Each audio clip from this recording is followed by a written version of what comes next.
نساء کہتے ہیں عورتوں کو، تو اللہ اس میں خواتین کے حقوق بہت بیان کیے گئے ہیں، تو اس لیے سورت کا نام ہی نساء رکھ دیا گیا ہے۔ اللہ نے فرمایا کہ اے ایمان والو ہم نے تمہیں مرد اور عورت سے پیدا کیا، اے انسانوں ہم نے تمہیں مرد اور عورت سے پیدا کیا، اور پھر پوری دنیا کے انسانوں کو بھر دیا۔ اس لیے اللہ نے فرمایا کہ اللہ سے ڈرو، اور یہ جو رشتہ داری اللہ نے تمہارے درمیان قائم کی ہے، جس کا واسطہ دے کے تم لوگوں سے کو کہتے ہیں رشتہ داری کا واسطہ، تو اس رشتہ داری کا بھی خیال کرو تم۔ پھر اللہ نے یتیم کا حق بیان کیا کہ یتیم کے مال کو مت کھاؤ۔ پھر اللہ نے اسی آیت میں بہت معذرت کے ساتھ میں کہہ رہا ہوں کہ 4 شادیوں کی مرد کو اجازت بھی دی ہے، بہت معذرت کے ساتھ۔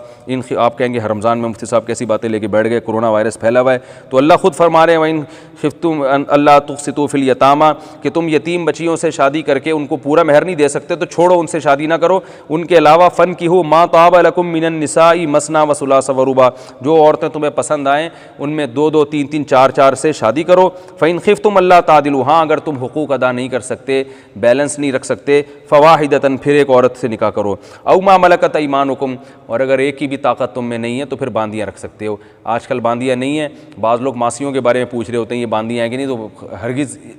ایسا نہیں ہے، یہ ماسیوں کا حکم باندیوں کو پہلے زمانے میں ہوا کرتی تھی، جنگوں میں قید ہو کے آتی تھیں۔ آج کل باندیاں مارکیٹ سے بالکل شارٹ ہیں، تو بیوی ہے 1 بیوی رکھیں، 2 بیوی رکھیں، 3 رکھیں، 4 رکھیں، عدل کے ساتھ اور اپنی ذمہ داری پر۔ اور پھر اللہ نے فرمایا جب نکاح کرو آتوا النساء صدقاتہن نحلا مہر خوشی خوشی تحفہ سمجھ کے دے دیا کرو، اور اگر وہ بالکل دل کی خوشی سے وہ مہر کا کل یا بعض حصہ معاف کرنا چاہیں تو بھی ٹھیک ہے، میاں بیوی کی آپس کی انڈرسٹینڈنگ ہے، بیوی نہیں لینا چاہ رہی معاف کرنا چاہ رہی ہے تو اللہ کہیں اس کی مرضی ہے معاف کر دے بھائی، لیکن اس میں دل کی معافی ضروری ہے۔ پھر اللہ نے یتیموں کا حق بیان کیا کہ یتیم بچوں کو ان کا مال نہ پکڑاؤ جب تک سمجھدار نہ ہو جائیں، جب سمجھدار ہو جائیں تو پھر ان کا مال ان کے حوالے کر دیا کرو۔ اور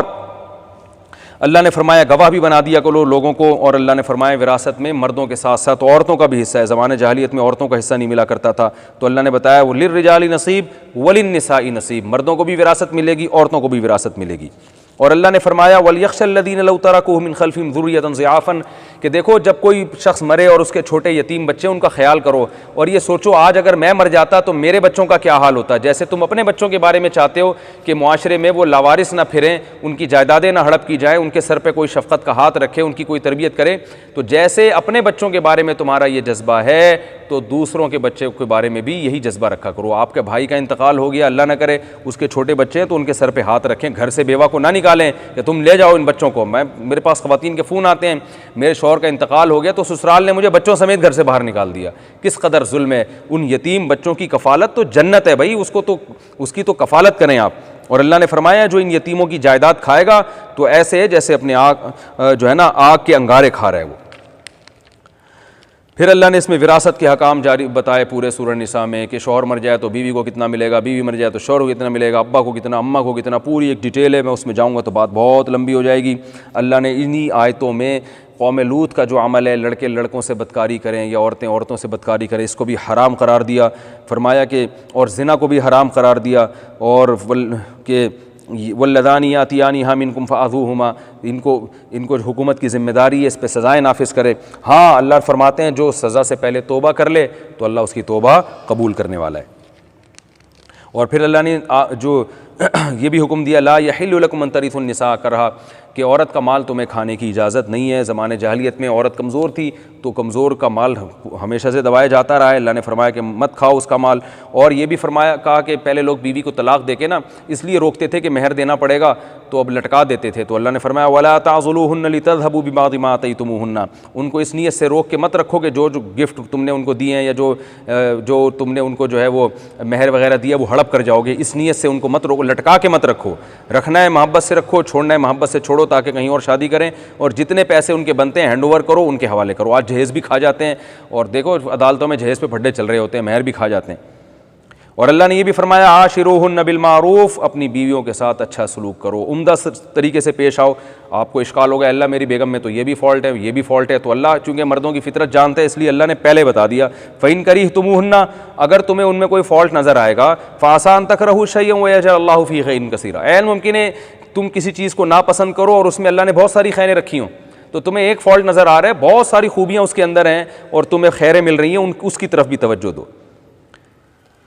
تو یہ بھی اللہ نے حکم دیا وَلَا تَنْكِحُوا مَا نَكَحَ آبَاؤُكُم مِّنَ النِّسَاءِ، تمہارے باپ دادا نے کسی سے عورت سے نکاح کیا ہو تو تم اس سے نکاح نہیں کر سکتے، سوتیلی ماں سے بھی نکاح حرام ہے۔ اس آیت میں نکاح کا لفظ استعمال ہوا ہے، نکاح کا لفظ ہم بستری کے معنی میں بھی آتا ہے، حدیث میں آتا ہے يَصْنَعُ كُلَّ شَيْءٍ إِلَّا النِّكَاحَ، آپ صلی اللہ علیہ وسلم نے فرمایا حائضہ عورت سے تم فائدہ اٹھا سکتے ہو مگر نکاح نہیں کر سکتے، یعنی جو آپ کی بیوی ہے۔ تو یہاں نکاح سے مراد کیا ہے؟ ہم بستری۔ تو نکاح کا لفظ ہم بستری کے معنی میں بھی استعمال ہوتا ہے اور ایگریمنٹ کے معنی میں بھی، تو